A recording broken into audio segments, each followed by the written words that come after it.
तो कल कहाँ थे हम? ठीक, यूपीएससी का डिसीजन ले लिया था, दिल्ली आने का सोच लिया था। अब आगे की स्टोरी। फेज 2, दिल्ली में आगमन। दिल्ली आने का डिसीजन सबको बहुत सिंपल लगता है जब घर बैठकर सोचो, यूपीएससी अगर करना है दिल्ली चलते हैं। पर जब मैं पहली बार दिल्ली आया ना, अकेला, रेलवे स्टेशन से बाहर निकलते ही लगा, यहाँ सबको इतनी हड़बड़ी किस बात की है भाई। ऑटो वाले ने कहा, किधर जाना है? मैंने कहा, भैया पीजी ढूंढना है करोल बाग में। उन्होंने कहा, पीजी तो पूरी दिल्ली है बेटा, वेलकम टू दिल्ली। पीजी मिला, रूम देखा और दिमाग में सिर्फ एक थॉट, इस रूम में बनेगा फ्यूचर। एक बेड, एक टेबल जो ज़्यादातर कपड़ों का गोडाउन बना रहता था, और एक अलमीरा जो आधी बंद होती थी, जैसे कह रही हो ज़्यादा सामान मत रखना। पहली रात मम्मी को कॉल किया और कह दिया कि सब ठीक है। कॉल रखने के बाद ही खुद से कहना पड़ गया कि एडजस्ट कर लेंगे।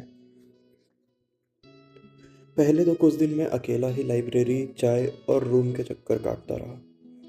फिर आया अमन, बैग रखा और सीधा कहा, लाइब्रेरी का टाइमिंग क्या है?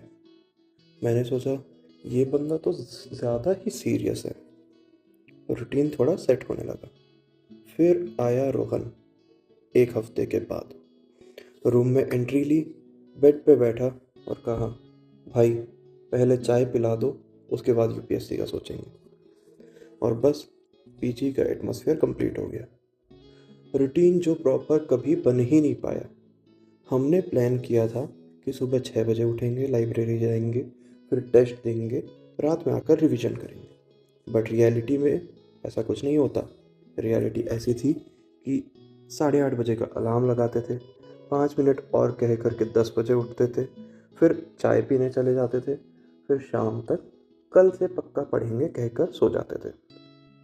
रोहन हमेशा कहता, भाई सिलेबस इतना बड़ा है कि अगर इससे कभी फाइट हो जाए हाँ, तो हम तीन मिलकर भी हार जाएंगे।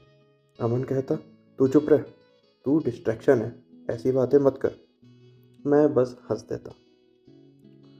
हम सिर्फ रूम में नहीं बैठे रहते थे, कभी सीपी चले गए, कभी इंडिया गेट, कभी बस मेट्रो पकड़ ली, कहाँ जाना है किसी को नहीं पता।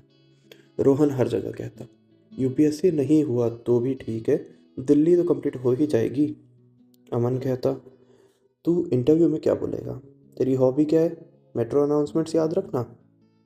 मैं फिर हंस देता। अच्छे खासे मज़े चल रहे थे, दोस्ती सेट हो रही थी, लाइफ थोड़ी नॉर्मल लगने लगी थी।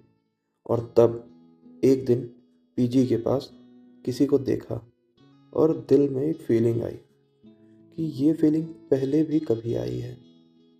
ज़्यादा कुछ नहीं हुआ, बस एक छोटा सा पॉज, एक कन्फ्यूजन, और कहीं ना कहीं दिमाग के कोने में एक थॉट, अब ये जर्नी थोड़ी और कॉम्प्लिकेटेड होने वाली है।